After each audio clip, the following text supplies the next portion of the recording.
How's it going, everybody? I am back from EVO. It was easily the best tournament I've ever been to. The tournament was insane. Everything ran pretty well. I had a nice Street Fighter 6 run, but most importantly, I got to play Project L at EVO, and it was a blast. I played for hours. I talked to the dev team for hours. So I'm gonna give a small breakdown of the game and give a couple things that the devs have told me. And for the next video, it's going to be an offense and defense breakdown, the best I can. Obviously, the demo is pretty limited; it's only 4 characters.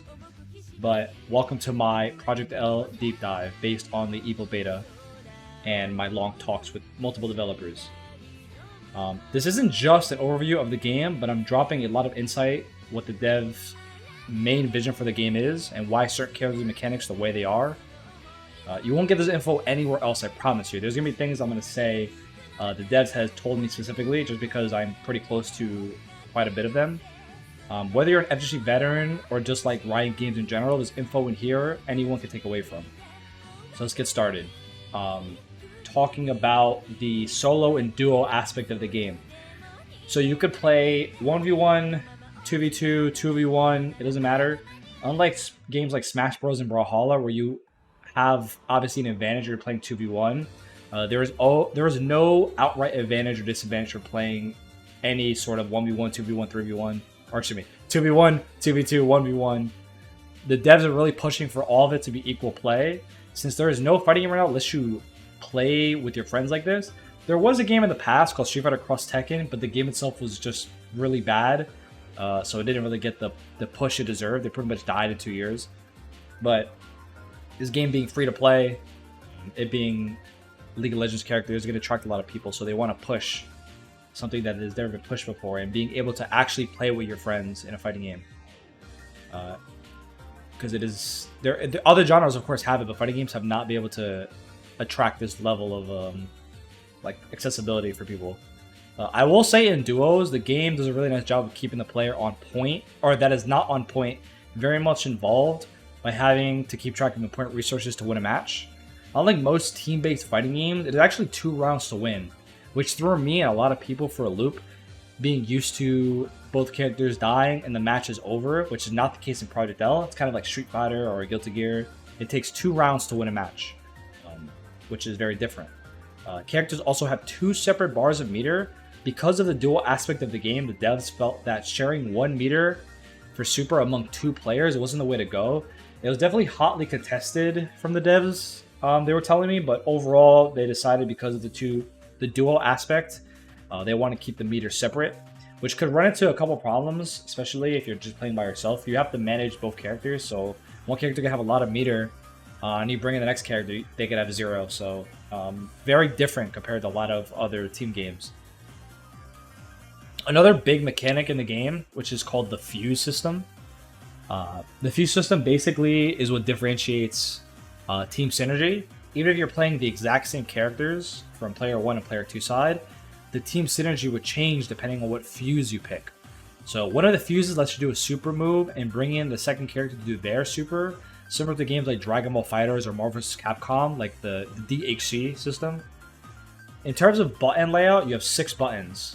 You have a light attack, medium attack, heavy attack, special 1, special 2, and tag. Light, medium, heavy attack is pretty self-explanatory. I will say depending on the direction you press or whether you hold the button could change the action of the attack.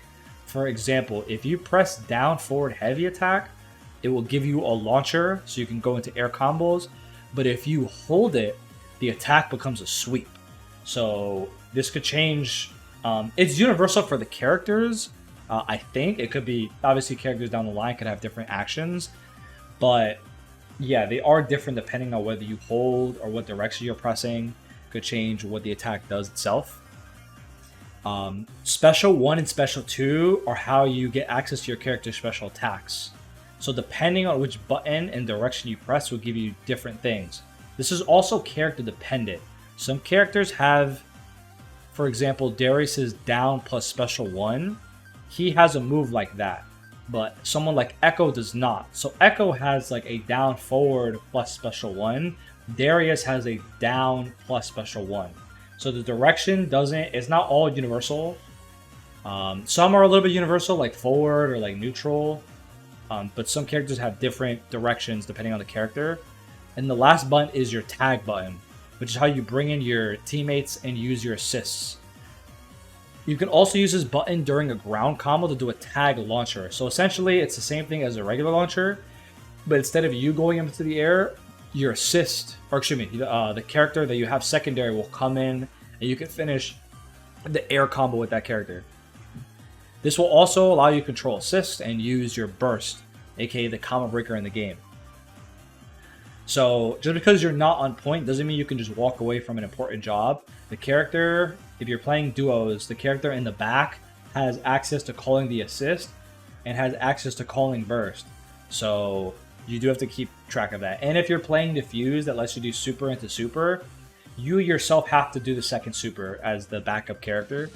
So you have to maintain, you have to stay focused, just because, even if you're dead too, because when you're dead, you have a mechanic, I forgot what it's called exactly, but you gain access to an assist still, and you still have access to burst, but your assist becomes a really powerful assist, but it has a longer cooldown. The normal assist cooldown is about 2 seconds for the entire cast, at least the 4 characters that were present in the demo. But if you use the powered up assist when your character is dead, it's about 10-second cooldown. So, and that could change depending on whether the assists get hit and etc, etc. But once the cooldown starts, it's 2 seconds if your character's alive, and then 10 seconds if your character's dead. Which is, you gotta pay attention to the game, even though if you're the second character. So, in terms of saving your teammate, the burst system comes back pretty quickly. You gain about maybe 2 bursts, I would say, per round, and you have to maintain it, which is interesting because in fighting games, besides like Smash, you don't really have like communication because it's just a 1v1 game for the most part. So having to communicate with somebody else playing a fighting game was pretty strange, but it was definitely fun. There was seeing the devs play and seeing how they communicate and stuff like that makes the game seem really interesting as a duo.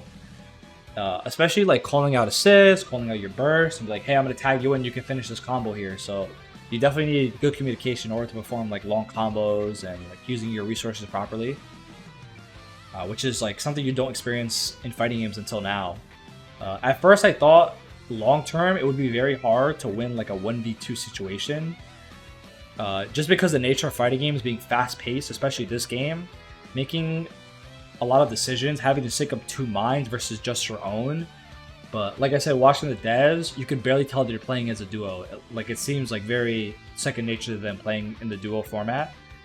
So I can see long term the game is actually going to be pretty fun as a duo, or 1v1, obviously. But yeah, the duo aspect is going to bring a lot of people into the FGC. Just being able to play your friends is huge. So we'll see what happens with that. It's gonna be fun. We'll see what happens in tournaments. I've asked them about tournament wise, like, what do you think about like having a 1v2 or a 2v1? They have no idea. It's still really early for them to decide stuff like that. Also, the fact that specials and supers are done with the direction. There's no traditional motion inputs like in Street Fighter or Guilty Gear. Everything is done with the direction plus a button. Probably the hardest thing is doing super, and super is just down, down, special 1, down, special 2, or down, both special buttons. So that is like the most like execution wise in terms of like motions. There is basically no motions in the game. Doesn't mean characters don't have complex combos. The game definitely has complex combos. The movement is pretty difficult, or at least the movement is easy and there's a difficult way to do it, which I'll explain in the next video.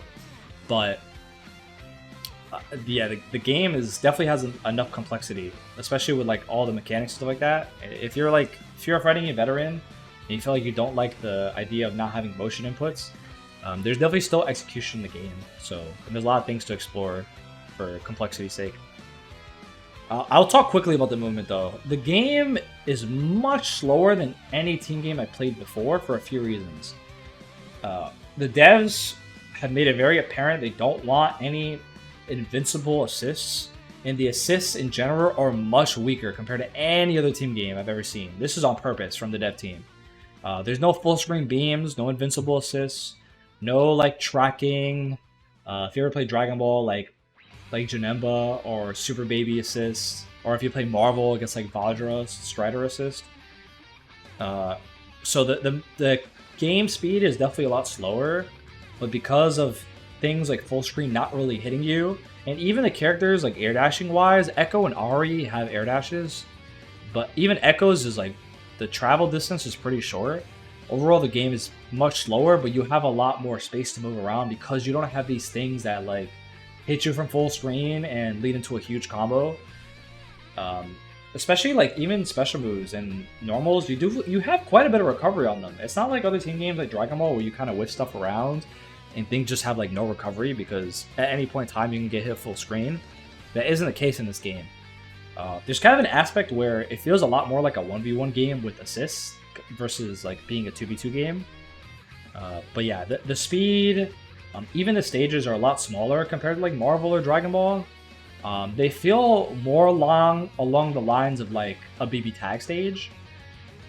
Even the super jumps are not super high, so it's not a very tall ceiling for super jumps. But yeah, I think the best thing to describe it is probably like a BB tag stage, like size wise. It's not like small, like it's not like a Street Fighter stage. It's not that small, but it's not super humongous like a Dragon Ball or Marvel vs. Capcom 3. But yeah, the game I played for hours. It was super fun. Talked to the devs. The only criticism I have is definitely the game speed. People around me, and I had a few times I had this issue where the game would end up going into timeout quite a bit. And this is for somebody who's like played fighting games for a very long time. Obviously, I didn't have an extreme amount of time. I had a couple combos down, so I wasn't like doing baby damage all the time. But I wouldn't even say this is really an issue. But I'm bringing this up because this game is obviously going to attract a lot of people that are very, very new to fighting games, so I could see that being an issue down the line. Devs have told me they even tried to make sure the game wasn't too long. This is one thing they tried to tackle before the EVO demo. But in my opinion, they probably have to tweak it a little bit more. I don't know if like give a little bit more damage. It's a tough task, I'm not going to lie. But there still was quite a bit of timeouts from me and a couple other players. I was looking around. And especially some really good players too. Like they were definitely running out of timeouts just because of the nature of the game. And the other thing is with assists. There's two types of assists. There's the regular, and then there is I forgot what it's called, but it's basically it's a way to get your character to move a lot farther. So Darius has a shoulder tackle assist that goes really close.